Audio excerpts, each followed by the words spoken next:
Olá, famílias, paz. Nós estamos começando mais um episódio da série Bate-Papos Natalinos e hoje nós vamos ter a honra de conversar com o cofundador, coautor do A Conspiração do Advento. É um trabalho que busca recolocar para os cristãos e para o mundo o propósito genuíno, verdadeiro, principal dessa estação do ano. E hoje nós vamos ter a honra de conversar com o pastor Greg. O pastor Greg Holder, ele é pastor de uma comunidade cristã nos Estados Unidos, no Missouri. Pastor local, escritor. E hoje nós vamos ter a oportunidade de bater um pouco papo com ele e conversar um pouco mais sobre isso. Pastor Greg, muito obrigado por aceitar conversar conosco. Eu agradeço o convite. Gostaria que, se o senhor pudesse falar um pouco sobre o senhor, sua jornada, para que possamos começar a nossa conversa. Claro. Eu cresci em uma casa onde meus pais eram seguidores de Jesus, então eu ouvi sobre Jesus muito cedo na minha vida e comecei a minha própria jornada espiritual com ele muito cedo. E eu vou dizer o seguinte, as igrejas em que estávamos envolvidos não eram, como eu posso dizer, não eram saudáveis. As pessoas não eram boas umas com as outras. Eu não sei se você tem algumas dessas igrejas no Brasil, mas eram pessoas boas pessoas que amavam a Jesus, que falavam para os outros sobre Jesus, mas eles se tratavam de uma maneira muito ruim. Então, desde muito cedo na minha vida, eu comecei a pensar, deve ter uma maneira diferente. Nunca perdi minha fé em Jesus, mas eu comecei a perder a minha fé nessa ideia de igreja. E foi até eu começar a ficar mais jovem que Deus começou a me mostrar que Ele não tinha desistido da igreja e Ele não havia desistido do Evangelho ser proclamado e vivido nessas comunidades locais de fé. Então, com o passar do tempo, comecei a me sentir de novo aproximado pela igreja. Então, o Senhor, nesse tempo, me chamou do campo do mundo dos negócios. Eu fui muito treinado sobre aconselhamento, meu background é psicologia, trabalhei em hospitais, trabalhei em clínicas particulares e ao longo desse caminho Deus começou a me chamar para o ministério. Então eu tinha isso foi mais ou menos há uns 20 anos atrás. E Deus abençoou o nosso ministério e nos permitiu ver pessoas vindo a conhecê-lo. Milhares e milhares de pessoas, para ser honesto com você e humildes, porque nós sabemos que é Deus quem faz. Então eu comecei a me envolver com outras organizações e pastores e mais especificamente 3 amigos meus. Nós começamos a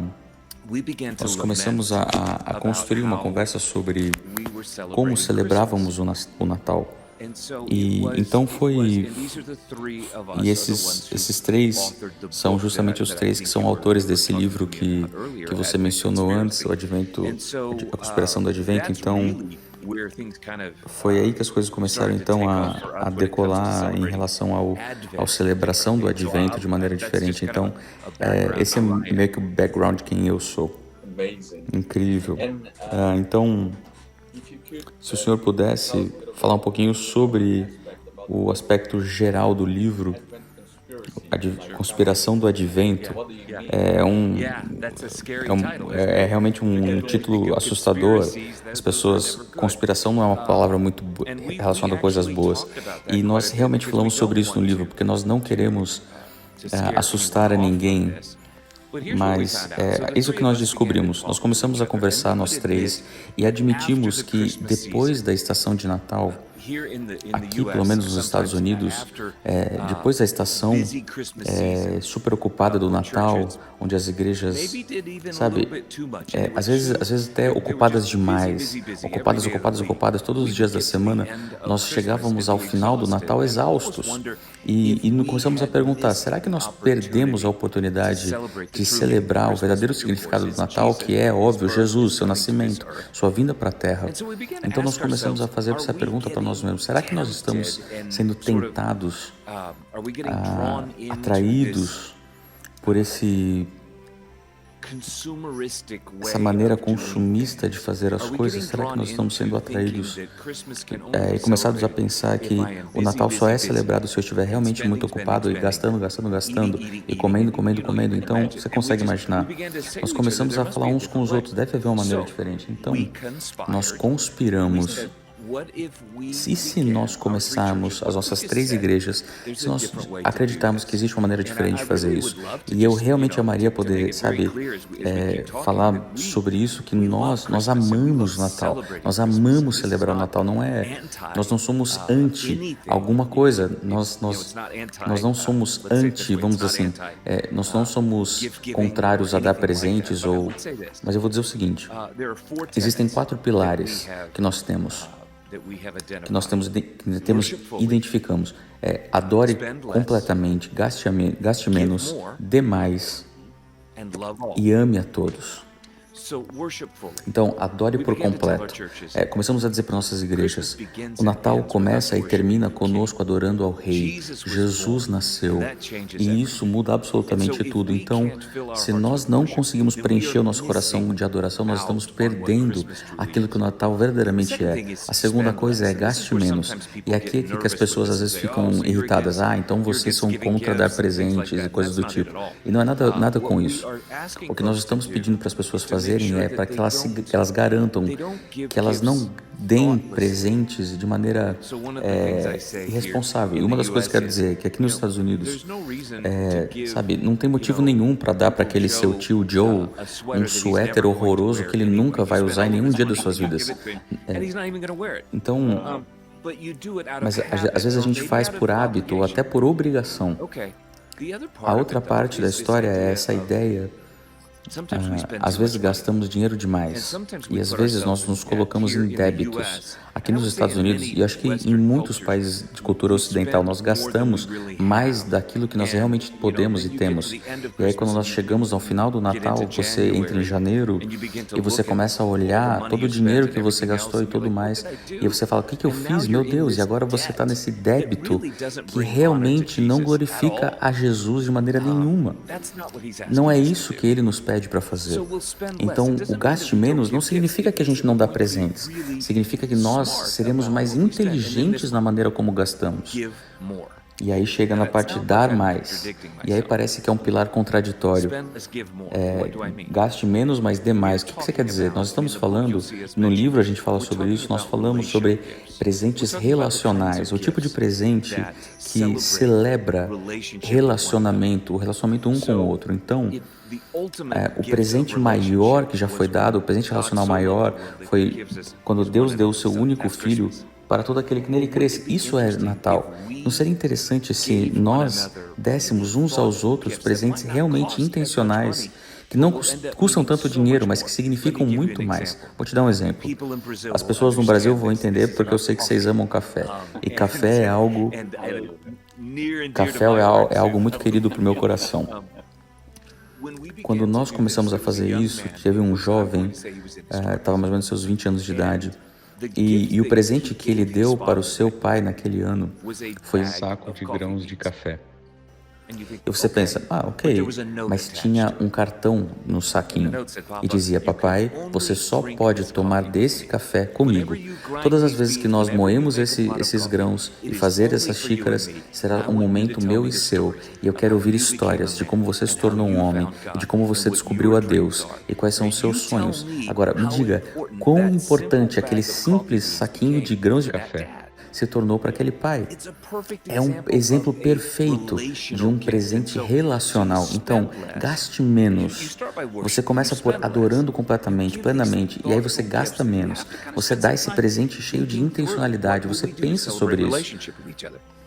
E aí, então, com alguma parte do dinheiro, uma parte do dinheiro que nós economizamos, por não comprar todos aqueles presentes extravagantes, e se nós então dessemos esse dinheiro para aqueles que Jesus se referia como os menores dentre vocês, aqueles que estão passando por uma crise, marginalizados, e se nós dessemos esse dinheiro, então, para a nossa igreja, nós escolhemos dar para instituições que lidam com a crise hídrica. Então, nós trabalhamos em parceria com uma organização que se chama Living Water International, que caça poços de água potável ao redor do mundo.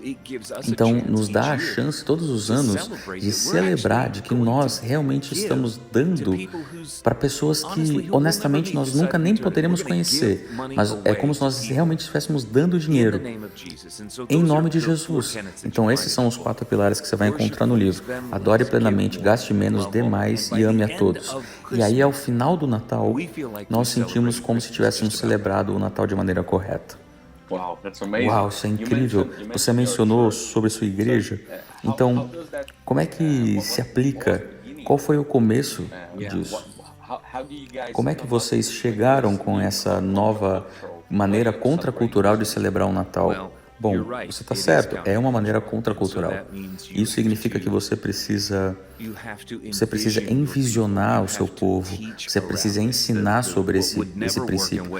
Nunca vai funcionar e não funcionou, e nós nem tentamos, e nunca tentaríamos, é simplesmente chegar e dizer, não faça isso, ou faça isso diferente. Então foi mais nós começamos uma conversa com o nosso povo, começamos uma conversa com os nossos pais e os seus filhos, dizendo como nós podemos celebrar o Natal de maneira diferente. E veja, o primeiro pilar é adore plenamente. Então, como é que nós adoramos plenamente Jesus nessa estação? E eu vou ser sincero com você, pelo menos aqui nos Estados Unidos, quando você começa a perguntar para a maioria das pessoas, você sente que o Natal está saindo um pouco do controle, está gastando demais, você está fazendo coisas demais, você está consumindo uma variedade de coisas demais, a maioria das pessoas vai concordar com você. Então o que você tem que dizer é, vamos procurar uma nova maneira, não para parar de dar presentes, mas vamos fazer isso, vamos dar presentes diferentes. Eu vou ser sincero com você, pela graça de Deus, e é Deus quem faz isso nos nossos corações. O nosso pessoal começou a entender, começaram a ficar empolgados com isso. Eu vou te dizer isso. Uma das questões que as pessoas me perguntam ao redor do mundo, porque agora se tornou um movimento global, uma iniciativa global. A sua igreja, vindo junto com a gente, se junta a milhares de outras igrejas que estão fazer um movimento contracultural. Nós vamos celebrar o Natal de maneira diferente. Em todos os lugares do mundo onde eu falo sobre isso, as pessoas quase sempre me perguntam sobre as crianças. Mas como é que as crianças vão reagir com isso? Eles vão gostar? E eu digo que as crianças são aquelas que entendem primeiro o princípio. Elas entendem. Então, é assim que funciona a nossa igreja.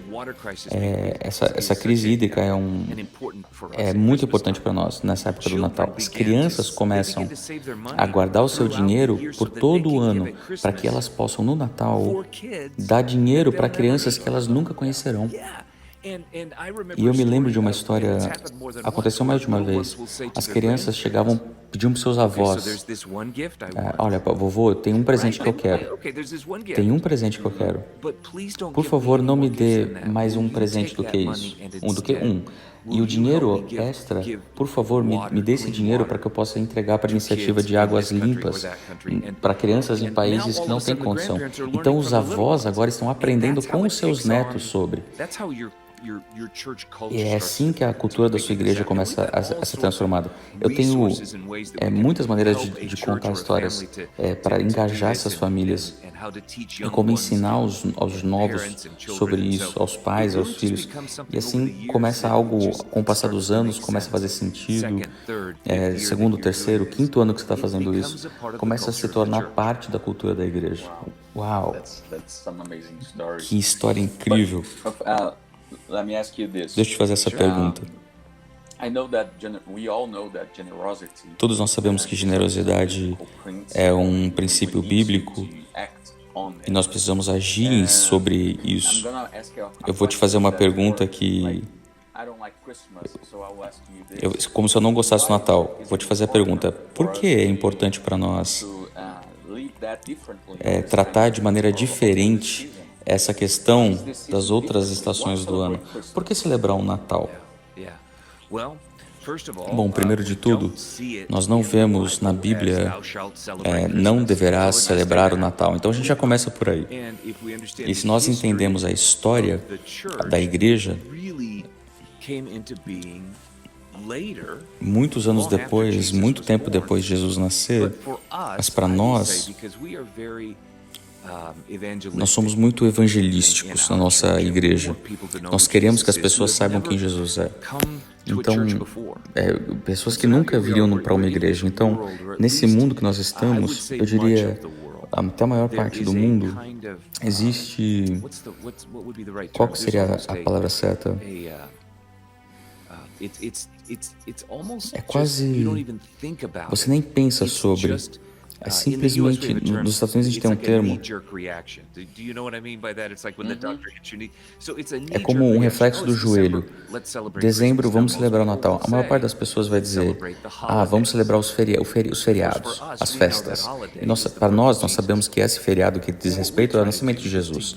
O que nós tentamos fazer é usar isso como um assunto disparador para falar sobre Jesus. Então nós convidamos as pessoas para vir para a nossa igreja no Natal, para que nós possamos celebrar. Mas eles não vão só ouvir a gente cantar canções natalinas, eles vão ouvir sobre o Evangelho. Porque sem o Evangelho, o Natal é só mais um dia. Então para nós é uma oportunidade evangelística. Eu vou te dizer, quando nós recolhemos nossa oferta no Natal, nós temos muitos cultos e as pessoas convidam suas famílias.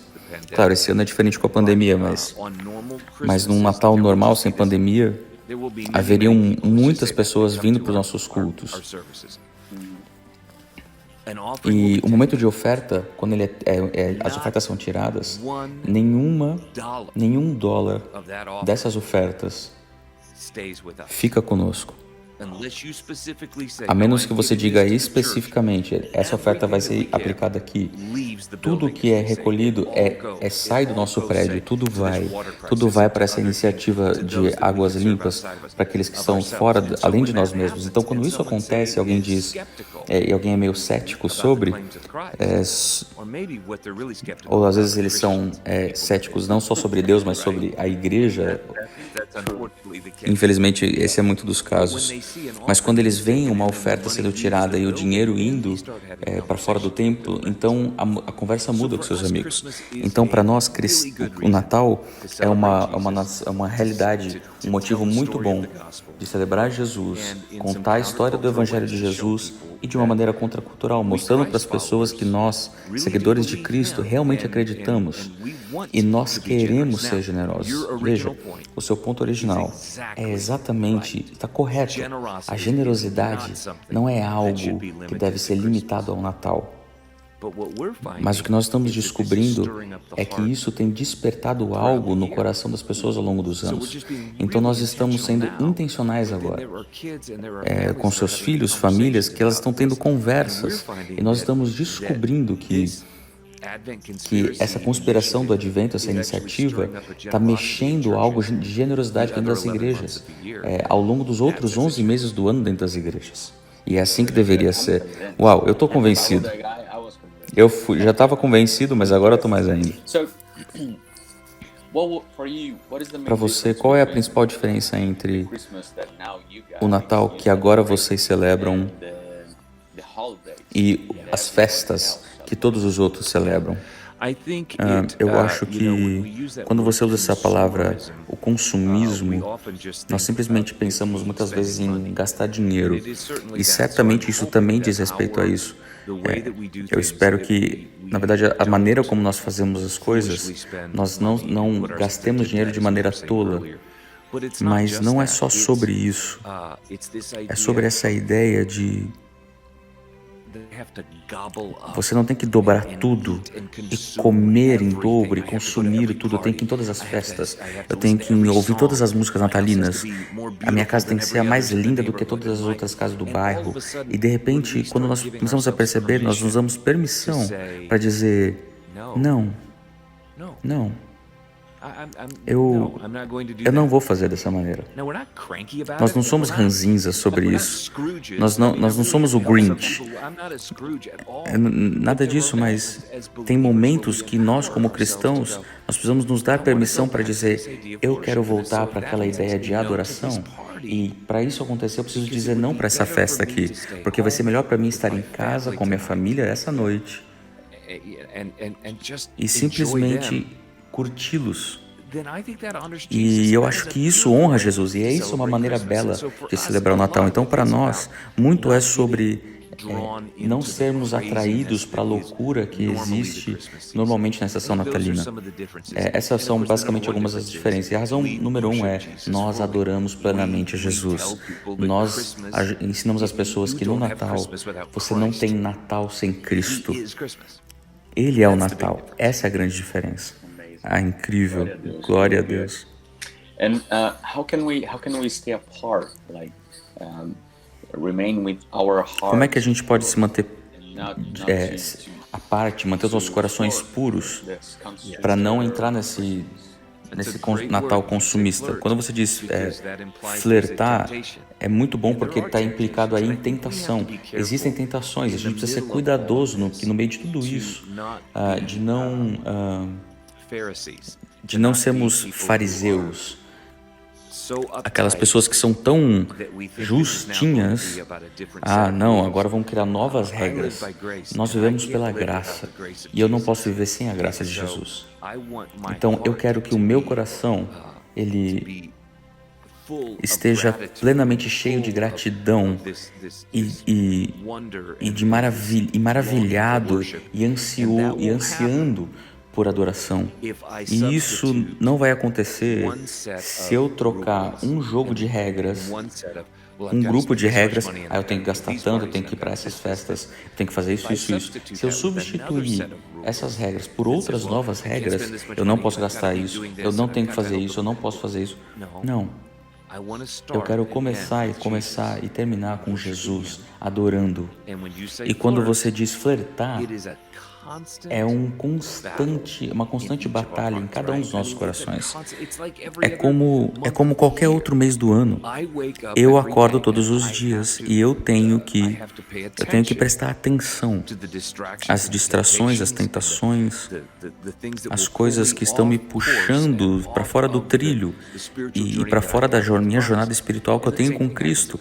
E isso não tem a ver com o Natal. Algumas coisas que nós temos, por exemplo, na conspiração do advento.org, no site, são recursos.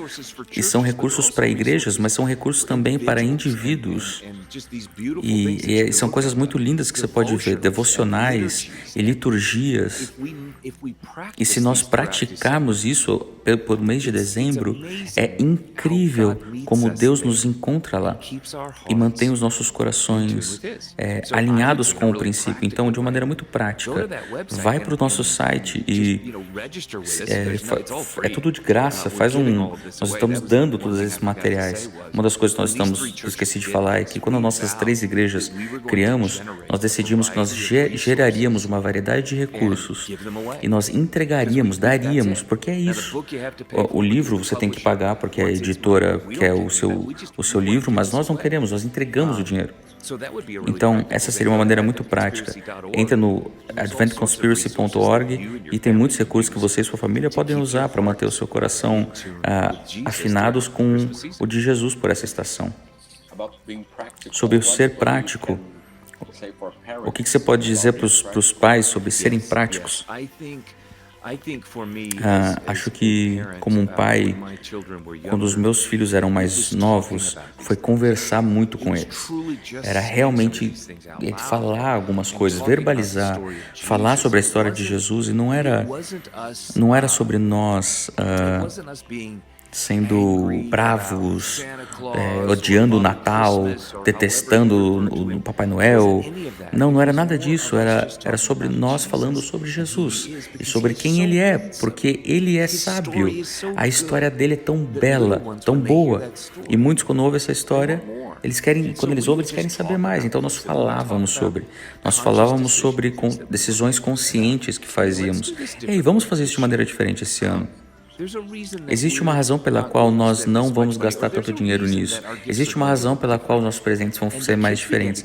E as crianças começavam a perceber, elas começavam a se divertir, embrulhando e como fazer algo diferente com os seus avós. Eu me lembro de um ano que uma das minhas filhas, quando era muito nova, ela teve essa ideia e não foi uma ideia minha. Esse é o ponto. Quando você começa a convidar eles para fazer parte da história, agora eles vão se divertir com a história. Então, para a bisavó dela, minha avó, ela pegou um pote de vidro e ela encheu aquele pote de vidro com 52 pedaços de papel. E naquele pedaço de papel estavam uma memória que ela tinha, uma recordação que ela tinha com a bisavó e uma oração. Veja, e era uma menininha fazendo isso. E aí, o trabalho da bisavó pelo resto do ano era uma vez por semana abrir aquele pote de vidro, tirar uma memória que dizia: vovó, eu me lembro de caminhar pelo lago e dar comida para os patos com a senhora. Obrigado por segurar na minha mão e me mostrar que eu não precisava ter medo. Eu te amo muito. Uau, que presente! Então aquela menininha é quem fez aquele presente. E agora é essa maneira como a sua maneira é envolvida. E são convidados a fazer parte dessa história e fazer alguns desses presentes com significado. Uau, eu tô sem palavras. Que incrível. E isso pode acontecer, eu te prometo. As crianças serão as primeiras a entender o propósito. De novo, alguns dos recursos que nós temos, você vai poder ver como outras igrejas estão fazendo. E as igrejas e as crianças, elas ficam animadas com isso. Quando elas começam a entregar, o coração deles querem ser generosos. É algo muito divertido de se fazer. Muito obrigado por compartilhar isso, pastor. Para fechar essa conversa incrível, posso pedir para o senhor orar por nós? Claro. Eu só quero dizer mais uma vez, eu sou muito sou muito agradecido que vocês estão se juntando conosco. Eu quero convidá-los, a sua igreja, os seus ouvintes, nos ajudem com essa conspiração, nos ajude a continuar com essa contra-revolução, porque o mundo precisa da mensagem de Jesus. Então, com vídeos, se tem algo que nós possamos fazer para ajudá-los, por favor, nos deixe ficar sabendo, porque a nossa alegria é ver as igrejas celebrarem essa estação pelo motivo correto e dando a Deus a glória. Claro, vai ser um privilégio orar por vocês. Pai do céu, nós chegamos diante do Senhor e sou muito grato pelo meu irmão em Cristo e esse contato, esse relacionamento e a liderança dessa igreja em tentar algo novo, trazendo glória ao Senhor, glória à sua história, a história do nascimento do nosso Salvador. Eu oro agora para que na comunidade deles e através dessas famílias, dos grupos maiores, das áreas metropolitanas de São Paulo e mesmo no Brasil inteiro, porque isso é uma cidade tão estratégica no Brasil. Eu oro para que o Senhor possa fazer algo que eles nem possam imaginar, que eles hoje não imaginem, mas aquilo que o Senhor está fazendo algo e que possa começar essa fagulha, essas candeias, Senhor, que nesse Natal nós precisamos de mais alegria e esperança do que nunca nessa pandemia. Nós estamos cansados, Deus, de tudo que está acontecendo no nosso mundo, tudo aquilo que parece roubar nossa esperança, mas eu oro agora para que nessa estação, nesse ano, que essa igreja, Senhor, que o Senhor possa trabalhar através deles de uma maneira tão poderosa, que todos aqueles que ouvem e assistem esse podcast, que o Senhor possa incendiar algo no Brasil, que realmente, que eles não possam nem sonhar, Senhor. Senhor, quando algo começa a acontecer que vai além daquilo que nós podemos imaginar, nós olharemos para esse dia, para esse momento, e Senhor, nós te daremos a glória, porque só poderia ter acontecido pelo Senhor, não por causa da nossa inteligência, não por causa dos nossos esforços, mas por causa do Senhor. Então, Senhor, nós te prometemos agora para voltar a esse dia e te dar toda a glória e te agradecer por responder a essa oração. Eu peço tudo isso agora, no nome do nosso Rei, o nosso Salvador, nosso Redentor, Jesus. Amém. Amém. Thank you so much, Muito Pastor obrigado, Greg. Pastor Oh my Greg. goodness. What a Honor pleasure. for us. What a pleasure. Meu prazer, que prazer enorme. Eu espero que vocês tenham um abençoado Natal, se mantenham salvos e, por favor, nos digam se possamos fazer algo para ajudá-los e encorajá-los. Feliz Natal. Thank you so much for your Muito obrigado pelo seu trabalho. Please, Por favor, estenda nossa gratidão a todos os seus amigos, pastores, as igrejas. Nós fomos abençoados pela conspiração do Advento. Nós estamos sentindo esse novo tempo dessa estação chegando para nós e estaremos orando por vocês. E muito obrigado. Mhm. Famílias, Amen. muito obrigado por esse tempo, que vocês possam absorver aí cada momento, assistam de novo. Foi assim uma conversa incrível, enriquecedora. É isso. Deus abençoe vocês. Paz.